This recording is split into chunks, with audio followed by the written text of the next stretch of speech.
تفضل.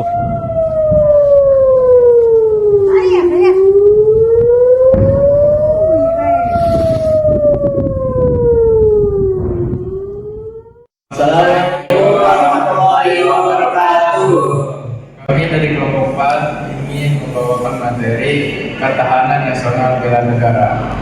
Dan di sini ada ketiga teman saya. Memperkenalkan diri, saya Muhammad Ryan Saputra.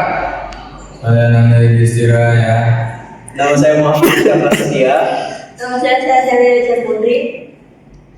Oke, tadi kita sudah melihat beberapa konflik yang sedang terjadi di peta dunia sekarang, di mana berada di Timur Tengah, Israel dan Iran, ada di Asia, Cina dan Taiwan, dan di Europe ada Rusia dan Ukraine. Konflik-konflik ini yang kita baru saja saksikan adalah sebuah cerminan dari kerentanan dan sekaligus pembelajaran berharga bagi setiap negara lainnya. Dari sini kita bisa memahami mengapa ketahanan nasional dan bela negara bukan lagi sebuah pilihan, tetapi menjadi sebuah keharusan. Jadi, apa sebenarnya pengertian dari ketahanan nasional itu? Sederhananya, ketahanan nasional adalah suatu kondisi ideal yang harus dimiliki sebuah negara. Ini adalah kekuatan dan kemampuan sebuah negara untuk bertahan, mengembangkan diri di tengah segala tantangan, ancaman, dan hambatan dan gangguan, baik yang datang dari dalam maupun yang datang dari luar. Ini tentang bagaimana sebuah negara untuk bisa tetap stabil meski dihadapkan berbagai tekanan. Ketahanan nasional memastikan kita tidak mudah terpecah belah, tidak mudah diintervensi, dan terus melangkah maju sebagai bangsa yang berdaulat. Oke, jika ketahanan nasional adalah suatu kondisi ideal, apa sih bela negara? Bela negara adalah sebuah proses, teman-teman. Proses di mana untuk mencapai ketahanan nasional yang ideal itu, bela negara seperti sebuah aksi nyata, tekad, sikap, dan perilaku setiap warga negara yang dilandasi cinta tanah air dan kesadaran berbangsa dan bernegara. Ini bukan lagi tentang angkat senjata ataupun berperang, tapi ini udah tentang kontribusi positif yang kita berikan kepada negara dalam kehidupan sehari-hari kita. Prinsip-prinsip ketahanan nasional. Indonesia mencakup kesejahteraan, kebutuhan dasar manusia, dan juga menjadi tujuan utama dalam kehidupan berbangsa dan bernegara. Ketahanan nasional harus mencakup seluruh aspek kehidupan, bermasyarakat, berbangsa, dan juga bernegara, serta dilaksanakan secara terpadu. Prinsip ini menumbuhkan rasa kebersamaan dalam bergotong royong dan juga solidaritas. Untuk sistem pertahanan dan keamanan negara. Sistem pertahanan dan keamanan negara bertujuan untuk menjaga dan melindungi kedaulatan dan keutuhan wilayah Indonesia serta keselamatan segenap bangsa dari segala bentuk ancaman. Menurut UUD NRI 1945, usaha pertahanan dan keamanan negara dilaksanakan melalui sistem pertahanan dan keamanan rakyat semesta atau yang disingkat dengan Sishan Kamrata.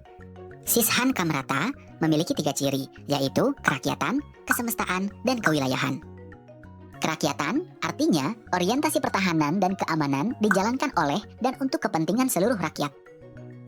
Kesemestaan artinya seluruh sumber daya nasional digunakan untuk upaya pertahanan, baik itu sumber daya manusia, alam, maupun buatan.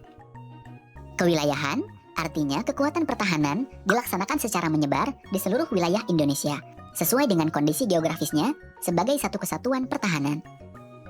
Sistem pertahanan dan keamanan rakyat semesta dilaksanakan oleh Tentara Nasional Indonesia dan Kepolisian Negara Republik Indonesia sebagai kekuatan utama, dan rakyat sebagai kekuatan pendukung.